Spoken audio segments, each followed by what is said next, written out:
Boleh Putra pimpin Untuk doanya. memulai pembelajaran kita hari ini, marilah kita membaca doa. Berdoa dengan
Baik, gimana kabarnya hari ini? Sehat semua? Alhamdulillah, luar biasa, Allahu Akbar. Ada yang sakit ketua kelas?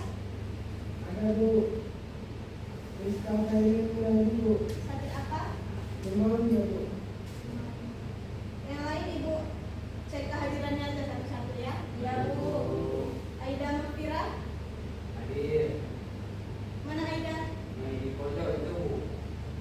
Pojok dulu. Isna Dania, hadir Bu. Nafisa Hanim, hadir Bu. Saputra, Ibu. Miftahul Hadi, Muzakir. Hadir. Berarti yang nggak hadir Munadi aja ya. Ya, Bu. Baik. Sebelum kita masuk ke materi pembelajaran kita hari ini, ada yang masih ingat pembelajaran kita di minggu lalu tentang apa? Ada Bu. Kalimat langsung Bu. Apa itu kalimat langsung? Kalimat langsung ada kalimat yang digunakan untuk menyampaikan ucapan atau pernyataan seseorang secara langsung tanpa perubahan atau penambahan kata-kata.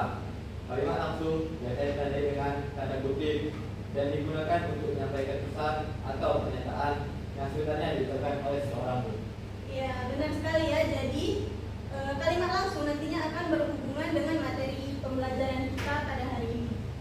Nah, sebelum kita masuk ke materi, Ibu mau ajak kalian bayangkan permasalahan di kehidupan kita sehari-hari. Di sini ada yang pernah berbelanja ke pasar? Ada Bu. Ada. Ada. Kira-kira apa yang kalian lakukan kalau harga barang yang ingin kalian beli terlalu mahal? Menawar. Nawar. Apa lagi? Apa lagi? Isna? Meminta ragu. Ya, itu bagian dari menawar ya. Nego Bu. Ya, menego. Jadi semua yang kalian sebutkan tadi itu merupakan bagian dari proses negosiasi. Nah, jadi hari ini kita akan belajar bagaimana caranya menegosiasikan sesuatu melalui teks negosiasi. Nah, sekarang kita masuk ke masalah utama. Kira-kira di sini ada yang pernah berbeda pendapat dengan temannya? Pernah Bu, pernah. Tiap hari. Tiap hari. Gimana menjadi solusi untuk menyelesaikan perbedaan masalah? Kalau solusi mungkin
negosiasi adalah jenis teks yang digunakan untuk mencapai kesepakatan atau kesepahaman antara dua pihak atau lebih yang memiliki kepentingan yang berbeda. Nah, teks negosiasi biasanya digunakan dalam situasi di mana ada perbedaan pendapat, kebutuhan atau kepentingan dan pihak-pihak yang terlibat ingin mencapai solusi yang saling menguntungkan. Nah, secara singkatnya, teks negosiasi adalah teks yang berisi interaksi sosial yang tujuannya untuk mencapai kesepakatan bersama tanpa merugikan pihak manapun. Nah, sama halnya seperti teks-teks pada umumnya, teks negosiasi juga memiliki struktur. Yang pertama ada orientasi. Bagian orientasi berisi pembukaan atau awalan sebuah negosiasi. Biasanya berupa kata salam, sapa, dan sebagainya. Yang selanjutnya yaitu ada pengajuan. Pada bagian ini berisi permintaan dari salah satu pihak mengenai permasalahan yang dihadapi dan ingin diselesaikan. Yang ketiga ada penawaran. Pada tahap penawaran berisi proses tawar-menawar antara pihak satu dengan pihak yang lain untuk mencapai sebuah kesepakatan yang menguntungkan satu sama lain. Dan yang terakhir ada persetujuan. Nah, jika tawar-menawar sudah dilakukan, maka tahap selanjutnya kesepakatan atas hasil penawaran dari kedua belah pihak. Bagian persetujuan merupakan titik temu dari penawaran dan pengajuan yang telah dilakukan oleh kedua belah pihak. Nah, yang selanjutnya ada ciri kebahasaan teks negosiasi. Nah, yang pertama menggunakan kalimat yang sopan dan persuasif. Nah, dalam bernegosiasi kita harus menggunakan kata yang sopan. Kenapa?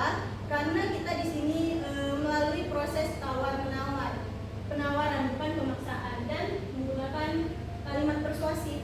Kalimat persuasif adalah kalimat yang sifatnya membujuk. Nah, yang selanjutnya ada menggunakan kalimat efektif. Ada yang tahu apa itu kalimat efektif? Bu Zakir tahu kalimat efektif? Kalimat yang tidak berbelit.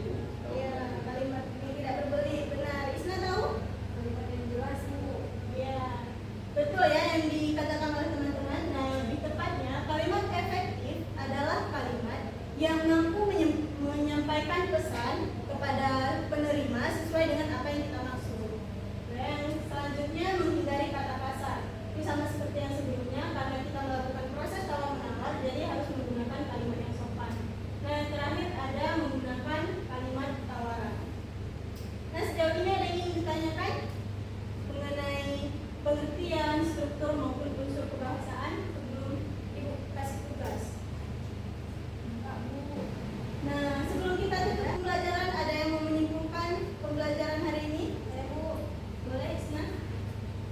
Jadi dari pembelajaran kita hari ini ada teks negosiasi adalah teks yang bertujuan untuk mencapai kesepakatan bersama yang memiliki unsur orientasi, pengajuan, penawaran, kesepakatan dan penunjuk, dan menggunakan bahasa santun, persuasif dan efektif.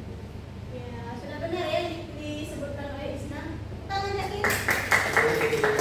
Jadi untuk tugas tindak lanjut, Ibu mau kalian buat sebuah teks negosiasi yang bertemakan tentang kesepakatan antara orang tua atau anak di rumah. Boleh? Boleh. Paham? Paham. Tugasnya catat ya, jangan lupa. Nah, untuk pertemuan berikutnya kita akan membahas mengenai teks laporan hasil observasi. Jangan lupa baca-baca di rumah ya. Baik, Bu. Ketua kelas pimpin lagi doa belajar, doa sesudah belajar. Untuk memberkati ilmu yang disampaikan oleh Ibu Guru, mari kita membaca doa. Berdoa, Ibu. Bismillah.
Waalaikumsalam warahmatullahi wabarakatuh.